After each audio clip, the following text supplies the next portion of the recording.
Welcome to the Monroe County Spring 2013 Emergency Communications Department In-Service Training.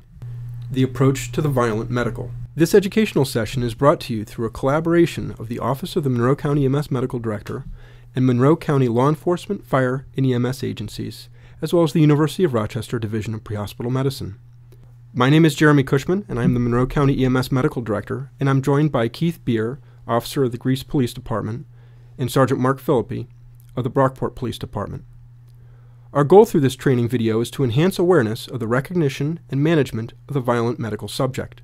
Specifically, we will provide you with an overview of a syndrome known as excited delirium and considerations in managing the violent medical patient.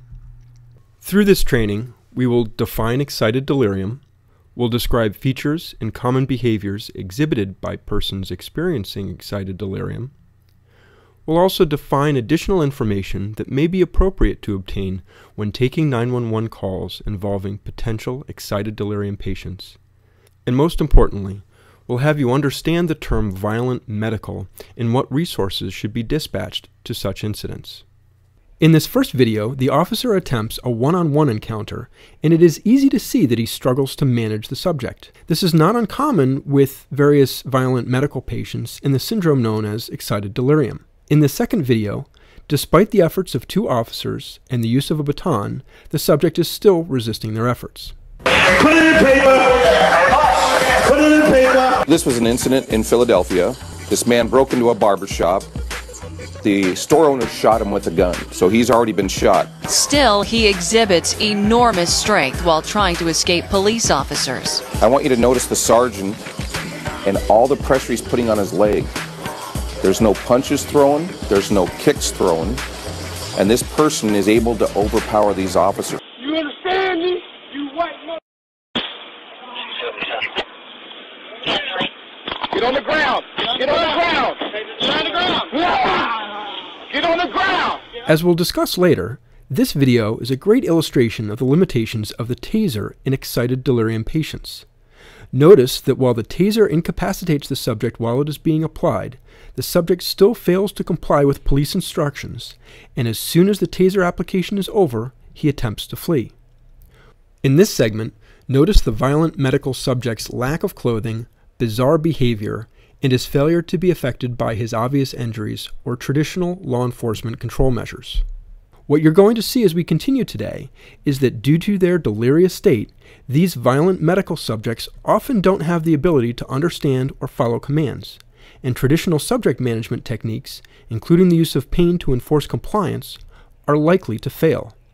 We're also going to discuss why excited delirium is a medical problem masquerading as a police problem, and what steps law enforcement and first responders can take to maintain everyone's safety while minimizing the likelihood of an in-custody death.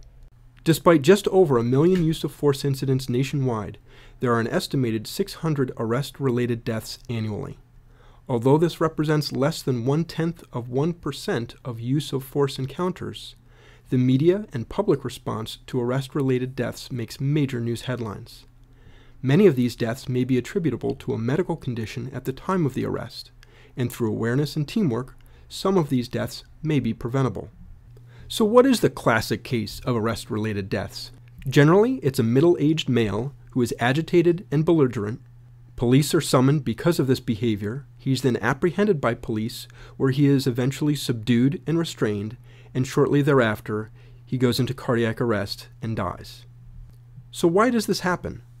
There are a number of medical conditions that can present with a subject exhibiting confused, violent, or bizarre behavior.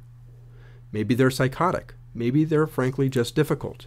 Maybe low blood sugar or a recent seizure could present them with agitation and confusion. In some cases, a condition known as excited delirium syndrome may be the cause, and that will be the focus of this training. Excited delirium has been called a number of different things over the years, and to date has no universally accepted definition, but for the purposes of this training, we will refer to it as a state of extreme mental and physiological excitement characterized by extreme agitation, hyperthermia, hostility, exceptional strength and endurance without apparent fatigue. Let's be clear, this is a medical problem masquerading as a police problem. The end goal is medical management and hospitalization to prevent life-threatening complications, including death from this medical condition. The end goal is medical care, not jail. So how do you recognize someone with excited delirium? They may have bizarre, violent, or aggressive behavior. They may have violence towards objects. Specifically, they may attack or approach windows, mirrors, lights, or other bright or shiny objects.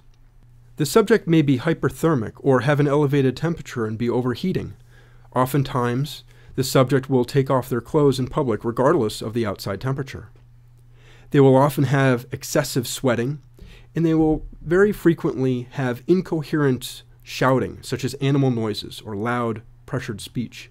The subject will often have extreme and profound paranoia, which is a very common finding in these individuals. They will often have unbelievable strength and be undistracted by any type of pain, which, as we'll discuss later, may affect some of our control tactics. They often have irrational physical behavior and will exhibit the fight or flight response. They have hyperactivity in that they'll be often moving around very quickly or having rapid muscle or arm movements, and they will have an increased heart rate and blood pressure. This is security surveillance video from an excited delirium incident. Notice the subject's bizarre and destructive behavior while running through the storefront, which is then coupled with his extreme strength while he attempts to destroy property and topple heavy gym equipment.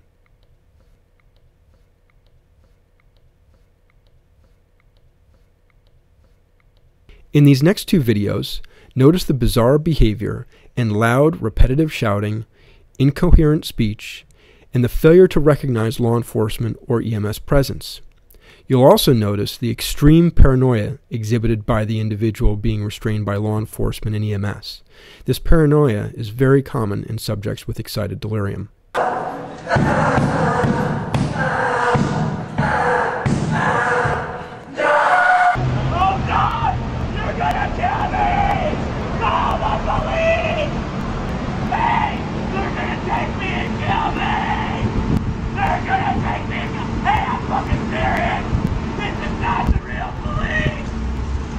The next video is from a real police and EMS counter with an excited delirium subject. As you watch the video, note the classic features of excited delirium. These include rapid breathing, extreme paranoia, repetitive, incoherent, or nonsensical speech, and the subject's attempts to overcome restraints and flee. Yeah, that's fine.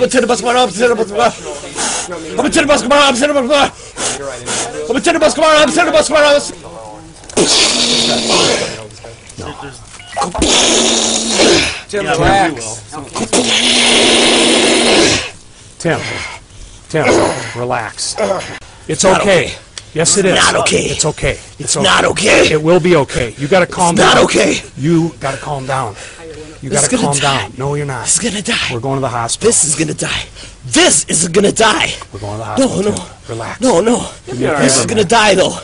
This is gonna die, though. Remember, your mom's all worried about you. Try to relax so we can help you. Mom! That ain't gonna... Don't let him kill me! So what exactly causes this life-threatening syndrome? Well, unfortunately, there is no distinct cause of excited delirium known, and the trigger for it to occur is completely unknown. Although there are certain features associated with excited delirium, and these are male gender, with an average age of mid-30s or 36 years old, often with suspected or known stimulant use, which could be bath salts, methamphetamine, or cocaine, in some cases also alcohol intoxication. And in many cases, individuals with excited delirium may have suspected or known psychiatric illness. Although the presence of these features makes excited delirium more likely, it is not necessarily causative of excited delirium. What we do know is that excited delirium is associated with three key physiologic features, and it's these features that can lead to their death. Their heart rate and their blood pressure increases, their body temperature increases, and the amount of lactic acid production in the body increases. The terminal factor in most of these cases is the acidosis that develops as a result of this syndrome, similar to the lactic acidosis that we may get after exercising heavily. However, these individuals, because of their delirium, do not have the wherewithal to stop and rest. Thus, they spiral to the point that their acidosis is so severe that they can go into cardiac arrest. The various components of excited delirium proceed to build upon each other, in that the individual may be confused and agitated. Law enforcement officer may begin to engage that subject, causing increased confusion and agitation, which also results in that individual's increased temperature, heart rate, and blood pressure, which increases their acidosis and the stress within their bodies, which then can lead to more confusion and agitation. And as you can see, this spiral can continue to escalate until that catastrophic failure occurs. So how can you at ECD help? First, you can recognize some clues for a potential excited delirium situation when taking 911 calls, and whenever possible, include some of this information on the job card. You may also consider prompting the caller for additional information if you suspect a violent medical. Importantly, you should be communicating to law enforcement officers and EMS or the fire department if the potential exists for a violent medical subject or individuals that exhibit some of these key findings of excited delirium. Through a parallel training, law enforcement personnel are being trained in using the term violent medical to describe individuals that may be out of control, have loud, repetitive, incomprehensible shouting, or other behaviors that would suggest a medical condition that's underlying their behavior. This violent medical terminology is useful to elicit the appropriate response because, again, these individuals have a medical problem that's masquerading as a police problem.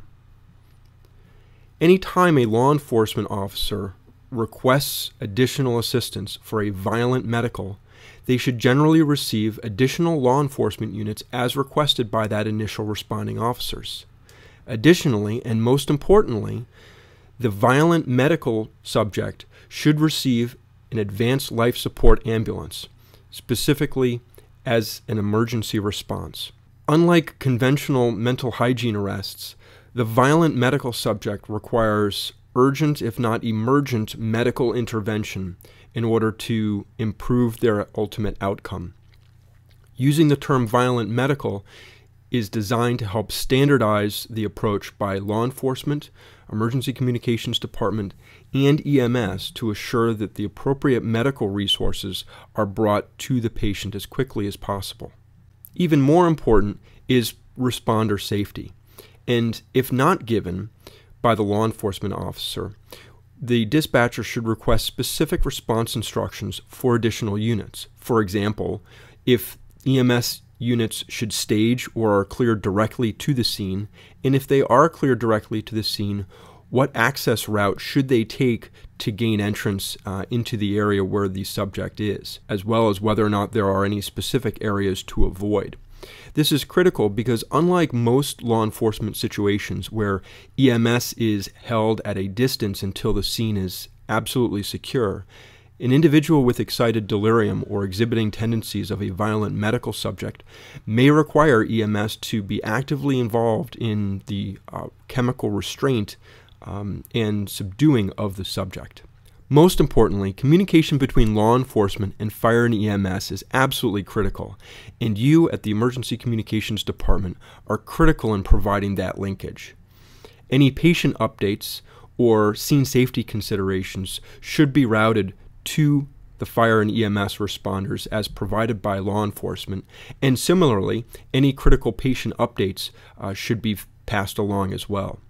Secondarily, if EMS is requesting what access they should take, that information should be specifically requested of law enforcement.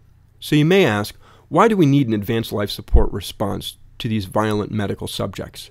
Well, the critical answer is that advanced life support can provide chemical restraint through the use of one of two medications, either a medication known as midazolam or Versed, or another medication that we hope to add to the formulary soon called ketamine or Ketalar. This chemical restraint is critical in managing the physiology of these excited delirium patients, and this is ultimately what is needed to effectively restrain these patients. These are very violent, agitated, and aggressive patients, and conventional law enforcement tactics in most cases will not be effective in subduing them. This is where chemical restraint meaning the use of these various different sedatives, is critical in order to effectively restrain these patients, as well as ensure that their health and safety is protected. Again, this is a medical problem masquerading as a police problem. So when the law enforcement officer requests EMS for the violent medical, they need that ALS response as a basic life support ambulance as coded through, for example, an EMS-B or an MHAA, will not be effective to be able to administer the medications required of the violent medical subject. This video is a real-life example of an excited delirium case that is outstanding in that the subject demonstrates many of the features of an excited delirium patient, as well as the responsiveness of law enforcement in recognizing that this is a potential excited delirium case, summoning emergency medical services, and using team care to elicit a good outcome for the subject. Auto gave me 911. Hi, something's wrong with my son. I'm on 1103 South Jefferson. I don't know whether he got, he's 29. I don't know whether he got onto something. He's just, very strange. Okay, does he need an ambulance? What are you reporting? I don't know. He's just talking and talking and saying he's going to die, and he's just making like he's on something. I don't know. You hear that? Does he live there? Huh? Does he live there? Yes. Has he been drinking? I just got home a little while ago, and took a shower. He was sleeping. I think he must have. Did he use drugs? He used to. He hasn't for he used to do marijuana. He hasn't for years. I don't know whether. I don't know. I don't know what's happening. I mean, he keeps yelling and says he's dying. Does he say anything else? No, he just says, "I'm dying, Mom. I'm dying, Mom," and he's sitting there naked. He certainly doesn't do that in front of his mother. 9128 and 9218. 9128. 9228. You can help out with a southern complaint. RP's 29-year-old son is acting strange. He's yelling and is currently not having any clothes on. No weapons, unknown intoxicants, unknown drugs. Keeps screaming that he is dying. He's breathing heavily and has no clothes on. Code 3. 9102. Go ahead. Dispatch Gold Cross, non-emergency at this point, just to stage in the area. Give them the behavior signs we have at this point. I'll be around as well. Can you talk to your caller, just see if he has any past drug history or mental illness history? 9102, the only thing the RP is aware of is he used to use marijuana years ago. Okay. I'll be in the area. I'm clear. Go ahead. Pull me all with 102.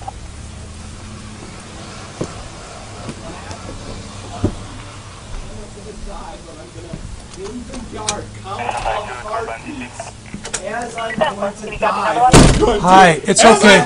It's okay. As I'm not. It's okay. As I'm not. This is the last heartbeat. It's okay. It's okay. But I'm going to I understand. not. Is it going to die? But I'm going to. Is it going to die? But I'm going to. You're okay. Is I'm going to die? 9102 restrict traffic. Beats. But It's okay. What is his name? Tim? Die. Tim, we need to go to the hospital. But I'm going to. 9102. Have Gold Cross come up to the address. Because I'm 1033 at this point. But I'm going to hear the heartbeat. Yeah. Of What's his me first saying, name again? Oh, I'm going to die. Tim. But I'm going to lay down on the ground. Can you lay down for me? I'm going to die. But Tim. I'm going to Tim. not. And you understand now. And isn't that fucking weird? But I'm going to. Tim. Is I'm going to die. But I'm going to look around. As Tim. if I'm going to die. Shivers are going to kind of running up my Tim, side. it's okay, ma'am. And I'm not gonna Ma'am, be able to say that, ma'am. but you're gonna At know this what point, I'm let's just gonna put the mean. clothes away. And I'm gonna Okay, lay down this is on a the ground reaction with to my something. arm Okay, shaking we'll to get him me. to the Look, I'm hospital. really- 9102. Advise Gold Cross, I believe we have an excited delirium case. I need them here. Last time when I was, okay, this one's going to happen, and I'm going to fart, I'm really going to happen. This is going to happen. Tim, it's okay. And last time I didn't know this was... Just relax, man. Just relax. This is really going to fart, and I'm going to happen.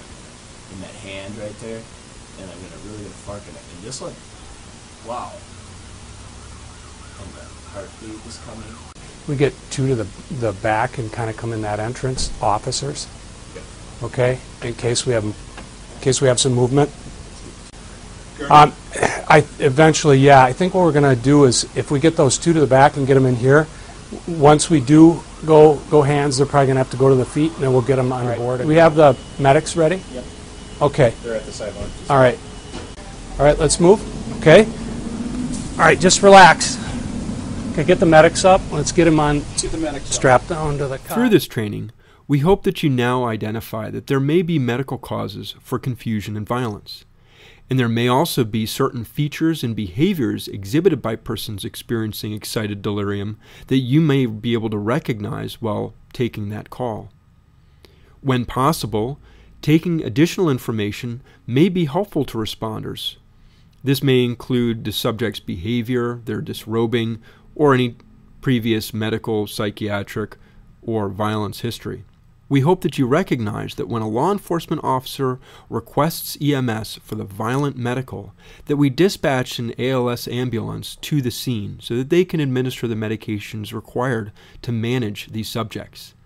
Additionally, identify that when that violent medical request is made, that additional law enforcement units may be requested by the law enforcement officer to ensure that there are adequate personnel to gain subject control. Lastly, and this is your most critical role, is be sure to communicate information being relayed by the caller to both law enforcement and EMS units, as well as staging or scene entry information between law enforcement and EMS. Your role in ECD is truly as the hub that brings all of these teams together and results in the safe and effective care of our patients.